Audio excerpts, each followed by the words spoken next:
This is probably a $75,000 to $90,000 project. This is a classic, what I would call a renovation, pretty much tearing out all the old finishes, putting in new, being able to save some of the stuff, heavy mechanical, electrical, plumbing.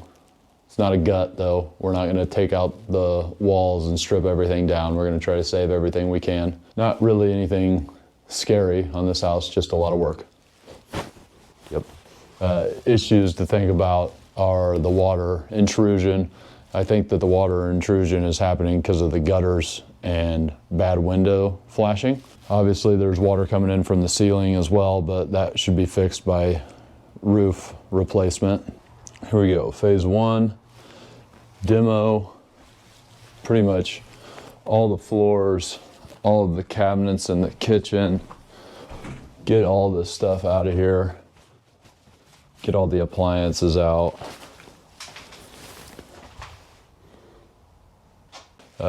I think that we would need to do a new shower, depending on the finish that we want to do here, but I would tile all of that. And if I was going to do it nicer, I would take this out so I could get a smaller one in there so there's actual access. Demo out the floors, whatever structural repairs we need to do underneath these floors and these floors. And then we're gonna have to do significant electrical, plumbing, and mechanical. And we'll have to, possibly the city will make us insulate the floor joists since they're exposed. We're not really gonna be opening up any walls, so I don't think we'll have to do much wall insulation. We'll have to do some blown-in insulation in the attic, I'd imagine. Phase three, we'll need to do floors, LVP throughout. Need to do extensive drywall repairing. We'll need to do some window repair or replacement. That's how a lot of this water is getting in. Painting throughout. Phase four, kitchen, new cabinets, new tops.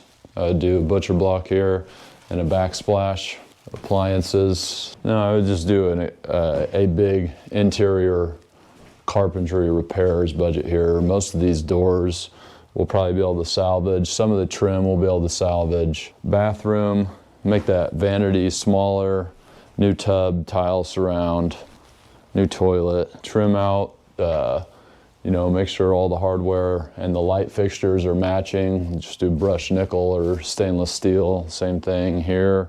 Same thing with faucets. I want to replace all the faucets in the house with the same kind, all the doorknobs, all the hinges, all the cabinet hardware, exterior repairs. I would probably try to keep this same siding. I would add gutters, fence repairs. I might do some new shutters here to cutesy up the front.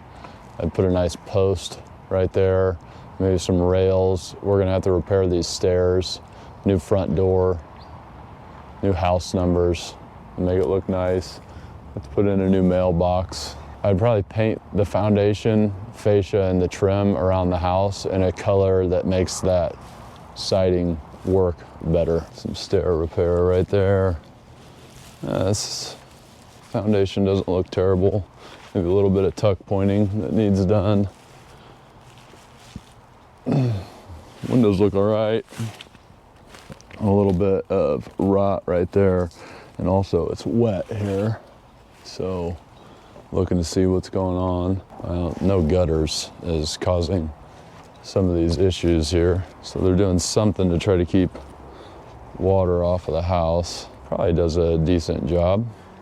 There might be a little bit right there. And then here we go again with the rot. So we'll take a look inside to see if that's caused any issues. But once again, I think that's mostly due to bad guttering. This here is not gonna fly. So meter replacement. Okay, you can see that the earth is up to the bottom of the siding. Need at least 6 inches there. so that's gonna be a problem. Sweet car. Roof is not looking great. There's caulk up on the roof.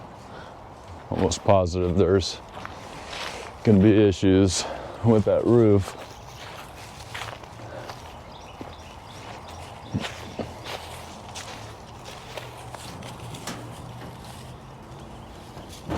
Nice.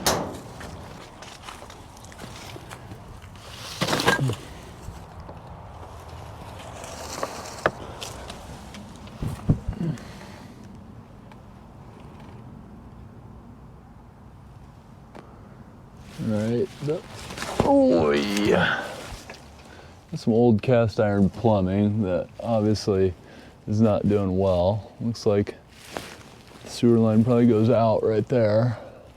Foundation still looks pretty good. It looks like they put some piers in at some point. Probably some softness in the floors that they were trying to deal with.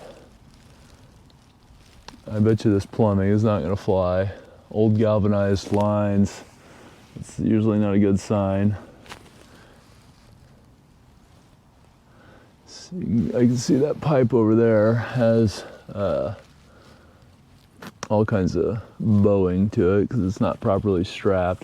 Looks like some classic signs of DIY plumbing. All right, so far I'm thinking that there's gonna be heavy plumbing, heavy electrical. I don't think I've seen HVAC yet. Roof is probably gonna need done. There's some water issues that's probably gonna have to be dealt with some drainage fix. Maybe a French drain on that side wall, which is where the hill's coming in. Structure looks pretty good so far. We'll see how soft the floors are. I do see some rotting right here, but that's probably more to do with water issues than anything. Okay.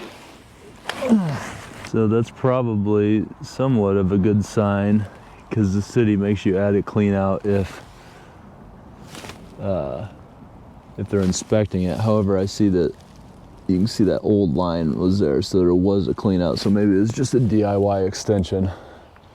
See, if I see that the city was involved, that means that inspections were probably done. But also, sewer line takes a pretty easy path right through here. So it's not that big a deal if we have to replace stuff. Somebody started to do some repairs here, some rehabbing, and then they stopped. That's mold there. Further indication of water. Okay, more water intrusion. But based on the slopage in the yard, I would say that that is coming from top side, not bottom side. Oof, boy. Same thing here. Water's getting in, I would say, from top side, not bottom side. Floors are a little bit softer in here, so may have to do a little bit of structural repair there.